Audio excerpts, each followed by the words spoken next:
Let's go ahead and get started. Welcome to our virtual open house for the Carbondale bike wayfinding project. My name is Stephen Ivendall with the I5 group. We're the lead consultant for our work. And I'll let Molly introduce herself. Let me move one slide over. Hi, thank you everybody for joining this presentation, or if you're watching the recording, thank you for watching, and thank you for your interest in bike infrastructure in Carbondale. I am a planner with the city of Carbondale, and I focus primarily on bike infrastructure here. So I'd really like to go ahead and thank SIMPO, the Southern Illinois Metropolitan Planning Organization. They are really key in assisting us with a lot of our transportation planning efforts, but primarily bike infrastructure efforts as well, which is great. And then also Stephen with the I5 group. They've helped us out with several of our bike planning projects over the years. So thank you. Again, thank you all for being here today. We're really excited about this bike wayfinding plan, which you'll hear more about it during this presentation. But we hope that it will not only ease the navigation of city by bike, but we also hope that it will encourage more people to consider commuting by bike that might not normally have done so, and also to serve as a reminder to drivers to be aware of cyclists. So sort of a multifaceted effort here. And as you watch the presentation, I hope that you keep in mind our primary audience for bike wayfinding and the folks that we hope to really help with our wayfinding signage is those that fall into the interested but concerned category. So I hope that you keep that in mind as you watch the presentation and fill out the survey at the end, that it's those interested but concerned folks that we hope to be able to move up more to the enthused and confident in our bike planning efforts here at the city. So thank you. Thanks, Molly. And just a few housekeeping items before we kind of jump into it. If you have some questions during the webinar, feel free to kind of submit in the Q&A or chat box. I apologize in advance. I'm not always the best in terms of talking and doing two things at once in terms of monitoring that. So, but we will have time at the end to take questions. I know everyone. I think webinars you come in muted, but we can open you up to be able to ask a question verbally at the end too. So we will have time at the end if we don't catch your question as we move through. We have a pretty small group. The recording, as Molly mentioned, the recording of the webinar will be available on the CarbondaleWayfinding.com website. So the same website that you use to register for this webinar. And then as we move through, we'll be talking about several things, and we definitely want your feedback after the meeting in terms of some of the things we talk about. So there'll be a comment form that's on the website, and that'll be open through March 31st, so the end of this month. So please go in and provide your comments. There will also be not only the presentation download, but you'd also be able to download some of the plans that we'll be kind of walking through to view those in more detail. So I think that's it in terms of housekeeping. And then also before we get started into Molly already touched on in terms of our target audience is really kind of the middle groups there you see. For those of you who are friends of old fans of Friends, there's a group in terms of kind of No Way No How, kind of Chandler and Joey there kind of in the couches. There's a segment of population that's never going to bicycle right, and then there's a segment that are very confident. I really don't need bicycle facilities or wayfinding, but those are kind of both ends of the spectrum and fairly pretty small groups. So it's really kind of the middle groups, as Molly mentioned, that things like wayfinding and bicycle improvements are really targeted toward as we think about this work. So when you take the survey comment form later, we'll be asking you in terms of what category you fall into to kind of get a sense in terms of our audience today.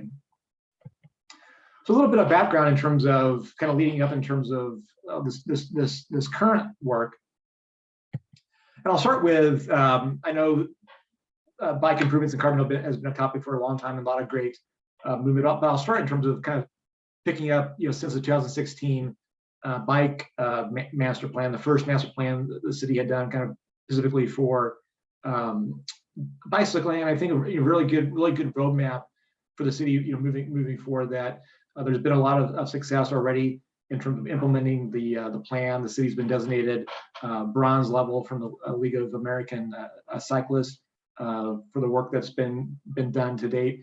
And if you were part of that process back in 2016, you remember the discussion about having patience as things are implemented. That a lot of times the best time to incorporate new bike facilities is when roads are redone in terms of either repaving, putting new asphalt surfacing on, or when streets are repaired and reconstructed. So a lot of times those are the most efficient use of public dollars in terms of installing bicycle facilities. So sometimes it takes some patience in terms of seeing implementation, but the city's already done a great job in terms of moving things forward. You see that kind of on the recently completed Oakland street improvements there, kind of north of campus, in terms of the new bike lanes being installed. So now every time a road is kind of being improved or resurfaced, the bike plan provides that guidance in terms of which bike facility should be included along those routes. In terms of wayfinding, in 2020, kind of right before the pandemic, and actually overlapped in the pandemic a little bit, the city did a wayfinding a master plan. You see there on the left, this was pre-pandemic, a stakeholder meeting with different organizations in the city. And on the right there, you see one of the public open houses. And that wayfinding master plan looked at a range of wayfinding in terms of not only bicycle wayfinding, but vehicular, looking at signage and markings for parking, looking at entries and gateways into the city, also looking at kind of wayfinding in terms of beyond signage, in terms of ways to help differentiate downtown. Wayfinding is more than just signs. It's also about the architecture and sense of space of an area. So maybe some ways to help in terms of make the downtown more distinctive through other kind of kind of signage clues. So again, it was a kind of good overall process. We also looked at during that process some different options in terms of the theme of wayfinding, which we won't kind of get into today. If you're interested in kind of learning more about that discussion, the 2020 wayfinding master plan is available on the website. But the theme that was chosen for that process was this kind of natural theme, really kind of playing up Carbondale's connection to nature and green elements moving forward. So we'll talk a little bit more about that and how it kind of translates then into the bicycle wayfinding. So in terms of the current work, and we hope to wrap up here this summer, we started in the fall of last year. And even though it's named the Bike Wayfinding Plan, actually it incorporates several other things besides just bicycle wayfinding. That one, in the fall, there was a series of bike and pedestrian field counts that was done in the city, 10 locations, to provide some better data in terms of current bicycle and pedestrian usage in the city, and also help the city, especially around some of the schools, in terms of maybe looking at future grant applications tied to Safe Route to Schools and other programs. We've also been evaluating the implementation of bike facilities since the 2016 master plan. And we'll talk more about that in this webinar. And then in terms of wayfinding, we developed some conceptual options for bike wayfinding during the overall wayfinding master plan in 2020. So we're starting to refine that big bike wayfinding, so the city can really start to get some good cost numbers and start to then plan for implementation.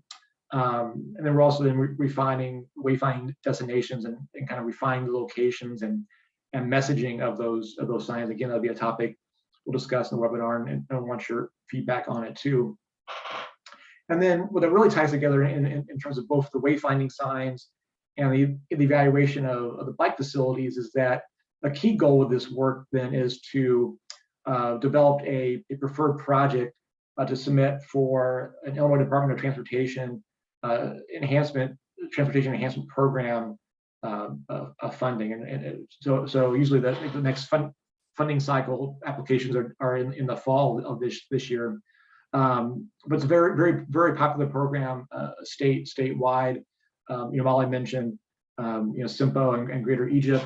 They've been very successful in terms of using that program for other bike projects in the region. So really kind of the goal of all this work is to carry forward a segment of bicycle signs in the city, and also then a segment of bike facilities to include to move forward with that grant application, and hopefully then the success of that then can really then drive implementation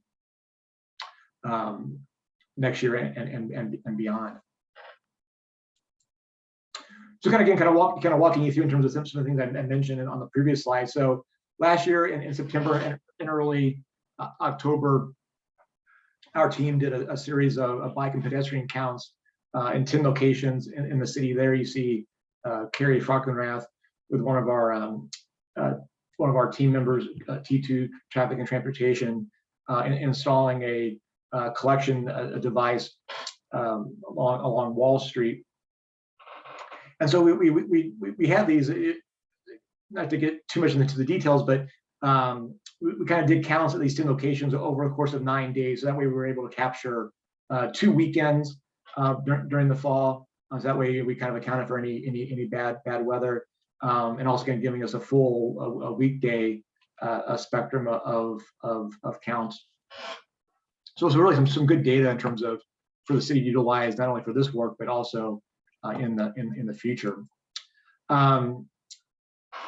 Just a couple of maps. Again, these are a little hard in terms of, sometimes it's always hard to kind of visually express accounts, but you kind of see the blue dots. They're a little hard to see on this map on the screen, but the count locations that we took in terms of the peak day based on the bike counts. But what popped out, and then the next slide I'll show you kind of compared to some counts that were done a couple of years ago, was it kind of reinforced in terms of obviously campus, near campus is the highest level of bike activity. You see there kind of Poplar and Null, one of the highest counts along Grand, some pretty high counts compared to other locations that we took in the city. And then we also kind of compared that in 2019. There were some bike counts done. I'm not sure actually offhand if these are also included pedestrians back in 2019. They did bike counts, a little different methodology in terms of we did video collection units, where this was I think a 2-day period doing kind of in-person counts, so not quite as long a range as we did. So you see again that actually the numbers are higher. Again, I mean, various reasons, I think, with the maybe some online classes versus in-person, et cetera. But again, you see it in terms of around campus, and this focuses a little bit more around downtown and campus. Very high usage, higher usage around campus. I think kind of lessening as you go out in other parts of the city. So we use kind of this data to kind of help, again, kind of reinforce and help us understand potentially some of the priority areas that we should focus, maybe perhaps the first implementation phase, next implementation phase of bike improvements. We've also been, as I mentioned, looking at how the city has progressed since the 2016 bike master plan. What you see on your screen now, kind of the streets in kind of different colors. are the recommended bike facilities that came out of the 2016 master plan. So some of the streets that you see there kind of in shaded in blue are streets that are recommended for bike lanes. The black lines are a side path or widened sidewalk or bike trail. Some of the yellows are more share the road type facilities. So again, kind of the major corridors, major streets in the city had a recommended bike facility based on the 2016 master plan. So we went in and evaluated each of those streets and segments, and then what you see here on the screen now in terms of basically kind of three categories of evaluation in terms of red is incomplete, yellow is substantial, and green is totally complete. So you see a lot of yellow, but I think in some ways that yellow is good because in those streets, in those segments, essentially everything is there in terms of either a bike lane or shared lane, et cetera. What's really missing from most of those areas that are labeled yellow are a signage. So in a lot of ways, the bike facility is in place, which is good, which is great. It's just missing signage. That's why we label those substantially complete. But there's still been some areas in terms of a lot of areas that are red, and some of all these streets again we might require some widening of a lane in terms of kind of milling the curb and gutter, a little bit more kind of substantial infrastructure improvement than just adding a stripe per se. So again, I think that there needs to be some patience as we talked about in terms of it takes time to implement the complete master plan. But again, the city's done a lot of great progress since 2016. So we also went into besides kind of the overview map that I mentioned in terms of maybe understanding kind of what's still missing. We put together a series of hopefully a little bit easier to read maps at a scale we can start to kind of see what's going on, and then we've kind of labeled for each section. Is it substantially complete? What still needs to be added, or if it's not complete, what still needs to be done? So I won't go through this on the webinar in terms of all these sheets. What you see on your screen now is an example of one of the sheets.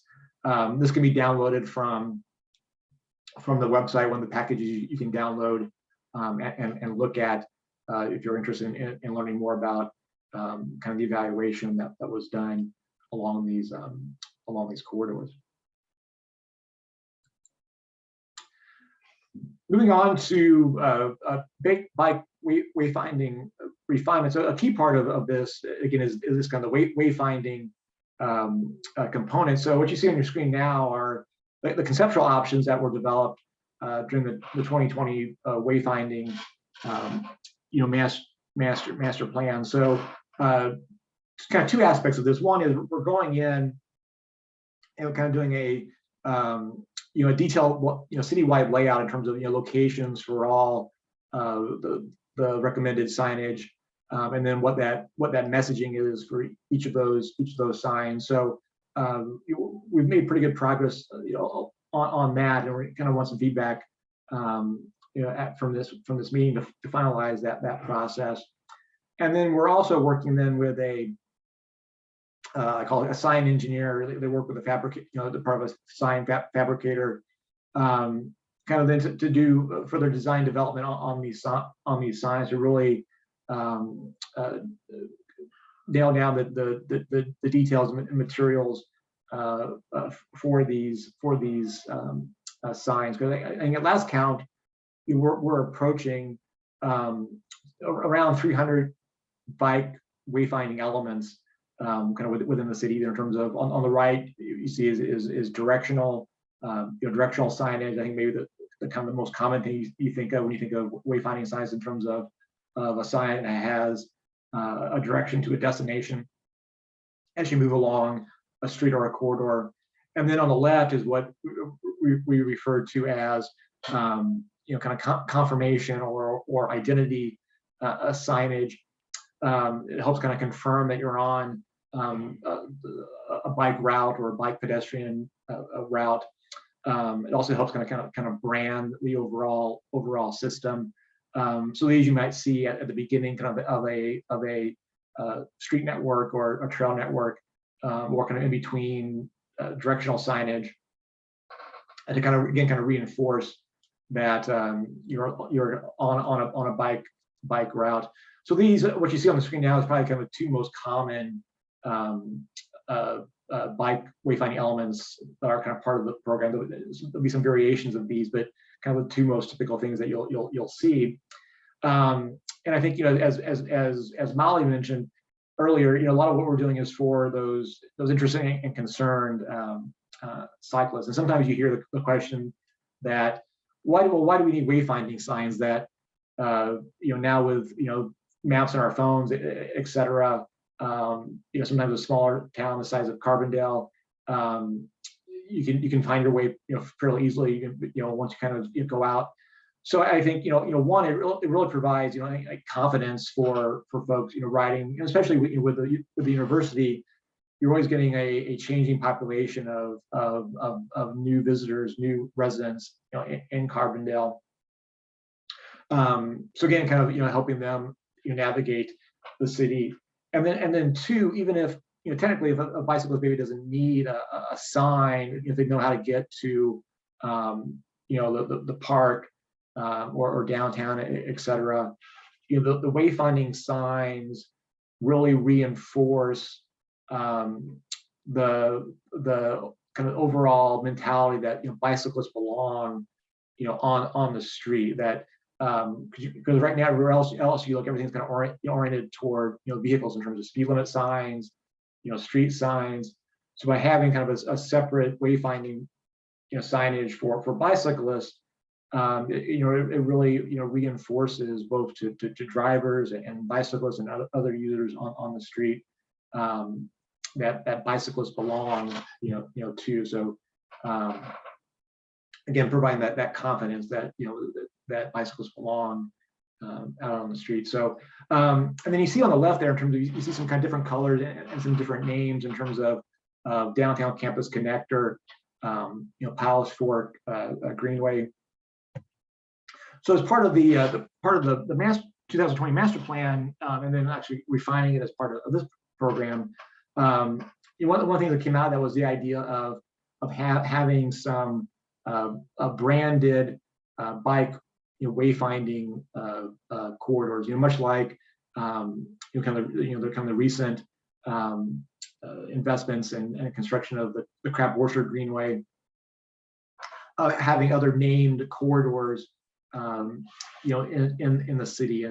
And one benefit of that is it starts to then these were chosen to help kind of connect different destinations in town, in terms of every corridor kind of connects either campus and another destination like a park, our crosstown connection. So it doesn't preclude bike facilities and signs outside of these corridors, but by having these corridors, it helps again kind of create kind of an overall framework of understanding in terms of how to navigate some of the major destinations around Carbondale.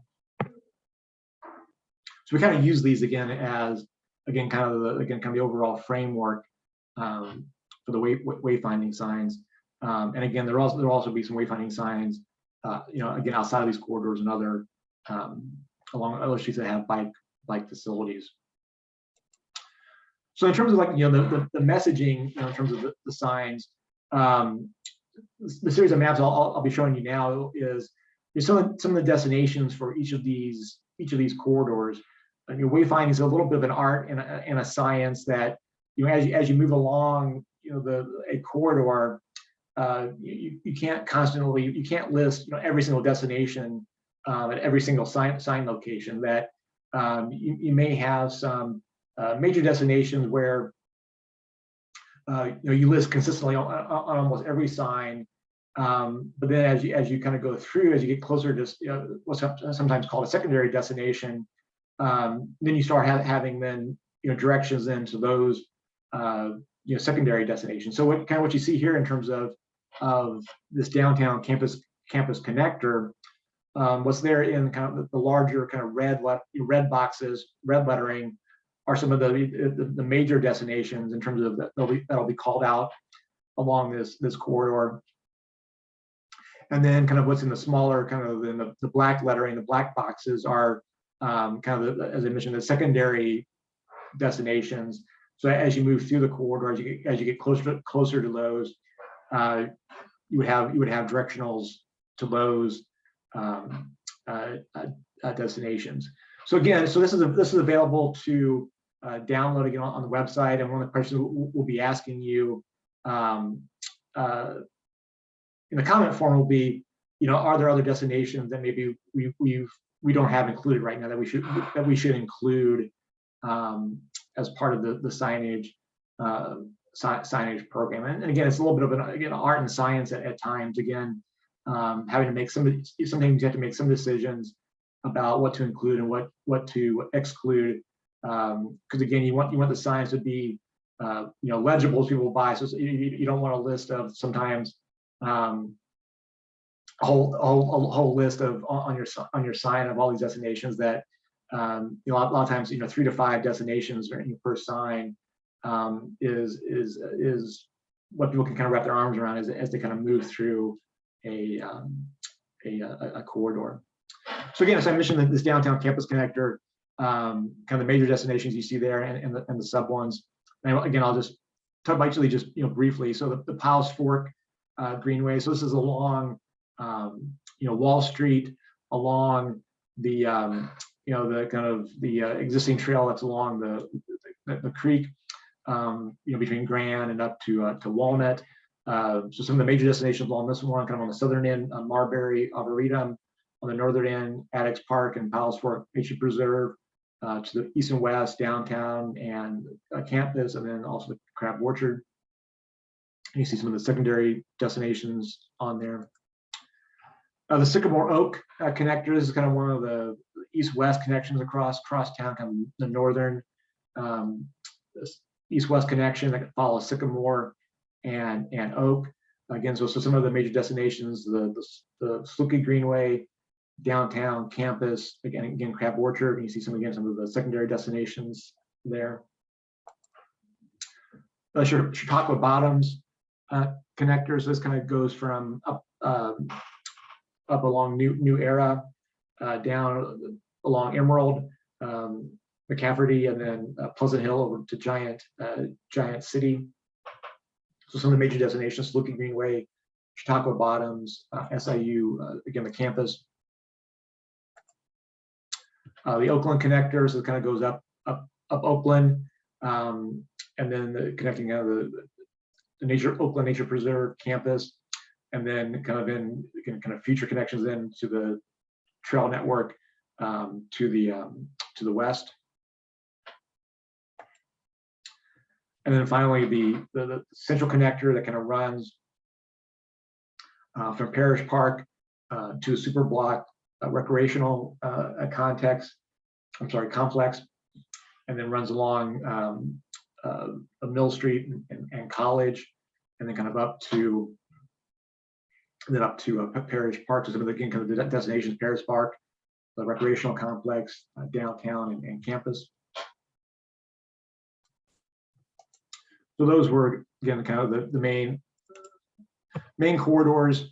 And then we'll also be using kind of these destinations then for some of the additional wayfinding signs that aren't part of these kind of branded corridors per se. So again, we kind of want your feedback on these destinations. So these will be available to download and look at more closely.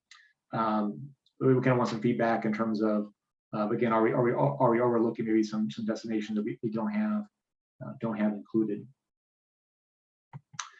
And then the final part of the webinar, I want to talk about the I mentioned in terms of the Illinois Transportation Enhancement Program grant application. That again, that in some ways this whole project is working toward in terms of what package of signs and what infrastructure improvements to move forward for this grant application. And so, we were using, the evaluation of the 2016 master plan. We were using some of those bike and ped counts in terms of helping us kind of to maybe, pick a good project area. So what you see on your screen now there, kind of what's bounded by the dotted line is the area that we're kind of currently thinking in terms of to move forward with the application. And then as we finish the plan here this spring, we'll be adding some details in terms of the elements kind of in this area. But on the right again, and this is available for download, talks about in terms of kind of what some of the improvements would be.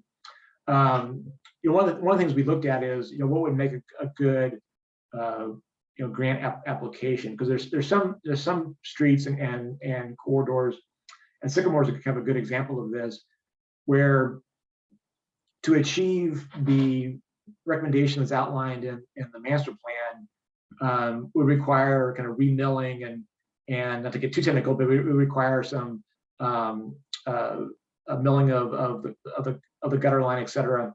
That type of work wouldn't really be well suited for this grant application.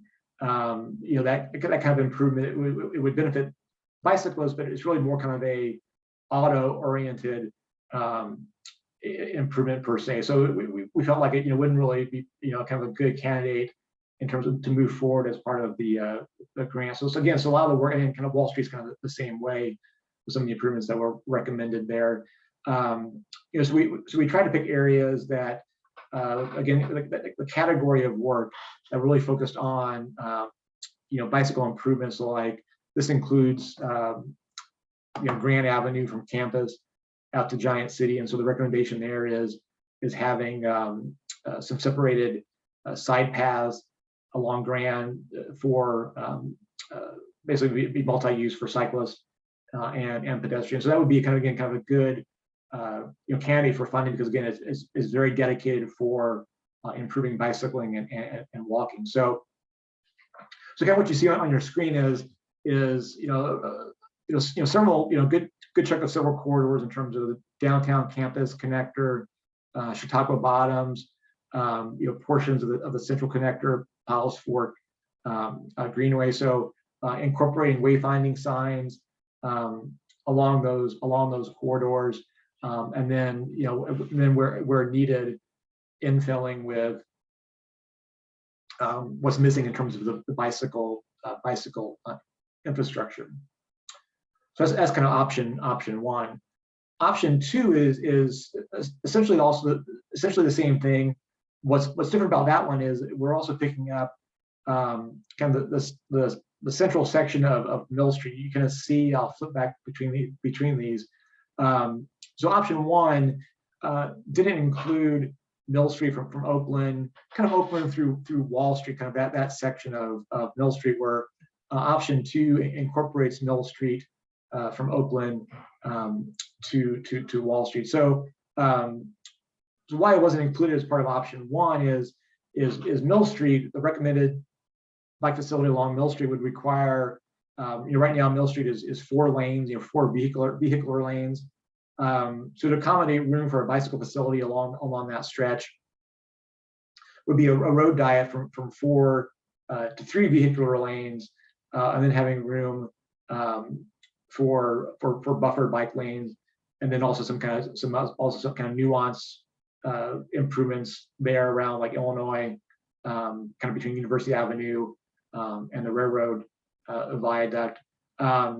So again, we felt that kind of with some of the evaluation needed in terms of the potential road diet, it wasn't maybe immediately applicable to kind of move it forward as part of the ICAP application. It may be better suited, again, kind of for its own implementation phase.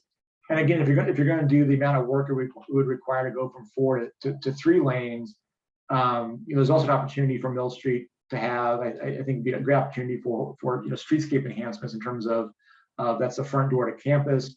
So if you're going to go from 4 to 3 lanes, you might as well then also kind of incorporate streetscape enhancements, beautification as part of that work.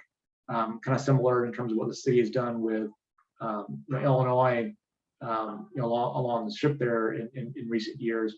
So again, it becomes a little bit larger project than just bicycle improvements. And so again, some details there to figure out. So I think what we're seeing with option 2 is we would include bike signage along Mill Street as part of the ITAP grant application. So that could be implemented.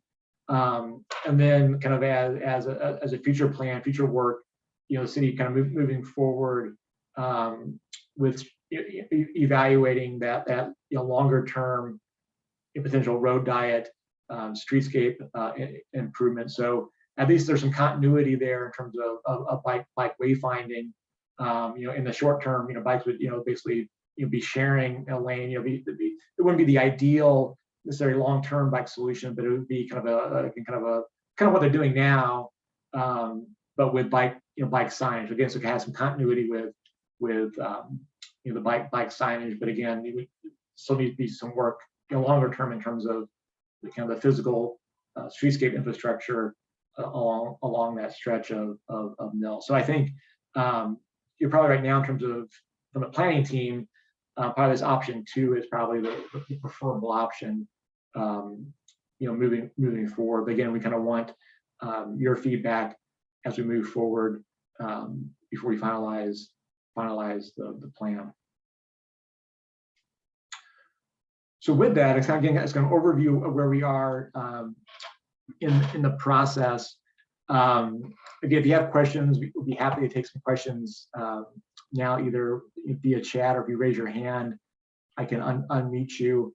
Again, there's a comment form that, again, if you go back to the carbondalewayfinding.com website, you'll see a comment form there. Again, that'll be open through March 31st. Again, if you kind of want to rewatch this, or know folks who might be interested who couldn't attend today, there will be recordings of the webinar available. Just be on the safe side, give it a couple days in terms of that webinar, of the recording being posted on the website. So it'll definitely be on there by next week, probably sooner. But again, if you're looking for it right away, it takes a little bit sometimes to kind of get it uploaded and processed. So, but there will be the recording available on the website for sure by next week. So we found a lot of times people like to skip the live presentation and watch the recording so they can fast forward through the boring parts, right? So with that, you'll be happy to take any questions.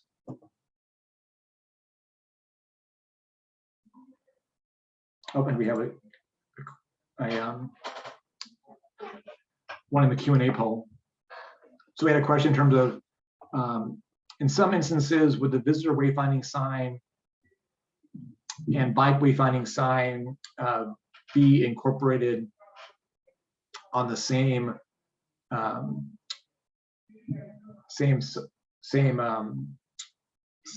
signpost? And I guess maybe I'll unmute you. Emily, do you mean in terms of like kind of existing visitor signs that are out there now, or again, part of the kind of the wayfinding master plan, we talked about maybe other kind of signage through that program. We're definitely, I'll try to answer the question and then maybe I unmuted you might lead. We're definitely trying to be, you always have to have post clutter out in the community. So we're trying as much as we can to utilize existing posts that are kind of already out there that we can maybe put the sign on. So where we can, we're trying to not have new posts per se, but incorporating existing posts where possible. Does it help answer the question? Yes, it does. Okay. Thanks, Leah. Another question was like in the chat. Oh, chat, great presentation. Thank you. Other questions?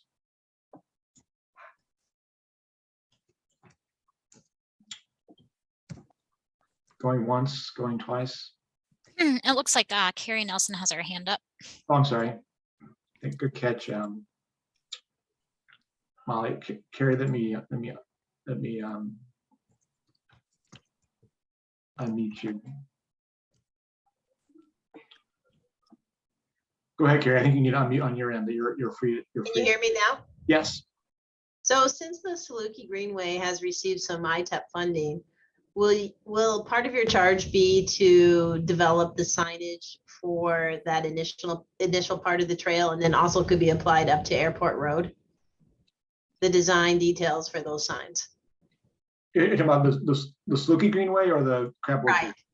No, the Saluki Greenway. I think we already included signs for the Crab Orchard. We've already come up with a design and included signs and mile markers for the Crab Orchard Greenway. You should be seeing those go in this year. But since the Saluki is funded, will you, in this contract, be developing the logo signs that we could install and mark for that segment of the trail that's under design right now? Yeah, I guess. Yeah, and I apologize for like. I guess we were kind of maybe under the assumption that similar to the Crab Orchard that there was maybe already a since kind of that, a lot of that is actually kind of out, kind of, I guess some of it's kind of on the edge of the city. Some of it does kind of cross over into the city boundary too. In terms of there maybe already have been a kind of a sign designed for that, like it was the Crab Orchard. No, to my knowledge, there's been no graphics designed. We just kind of labeled it the Saluki Greenway. So we do need some graphics and some, dimensions of a sign that we can install. Then Carbondale could include those signs with their first contract. Right. Yeah. Yeah. I think. And I can add a little bit onto that. I know that a few months back, I had reached out to different departments at SIU to hopefully incorporate them into that design. I know that they've done similar stuff with like Touch of Nature, and was hoping that we could, glean from their creative, knowledge and also be able to hopefully use the Saluki logo. But I haven't received a response from that, but again, I haven't reached out in several months, so I can reach back out to them to get some answers there. Okay, so since the Saluki Greenway is funded, is that a higher priority for getting the wayfinding signs then? Moving on that section?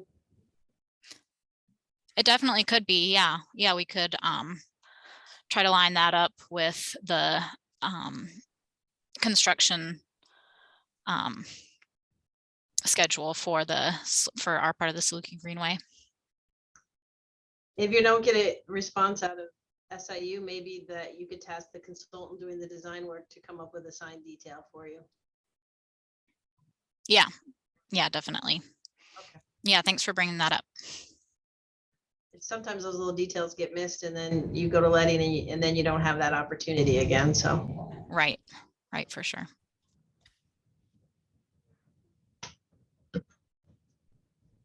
Other questions? Oops, maybe we have another one here. Another question from Lee. This may be for you, Molly. Is an app being developed for cell phone and call up map of bike routes for bike riders as a location guide aid? That's a really great idea. Probably not an app as far as our planning right now, but we would like to include to always have an updated version of our map on a website, and have like we've talked about, having periodically on the signs what is it called? A scan, QR code. yes, a QR code, thank you. That would bring you directly to that map.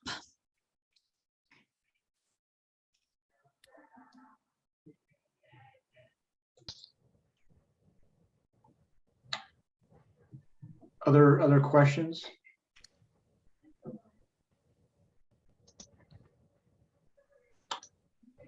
Well, great. Well, again, I want to thank everyone for attending today. As I mentioned, recording will be available on the website for those again who missed it. Again, and also then for folks who attended this call, please visit the comment form on the website. Provide some feedback that we talked about during the webinar. Again, that'll be open till March 31st. So any other parting words, Molly? No, I think you pretty much covered it really thoroughly. So thank you for the presentation, and thank you all for coming. We look forward to reading your survey responses. Great. Well, again, thanks again, everyone, and have a good rest of your day. You too, Stephen. Thank you. Thank you.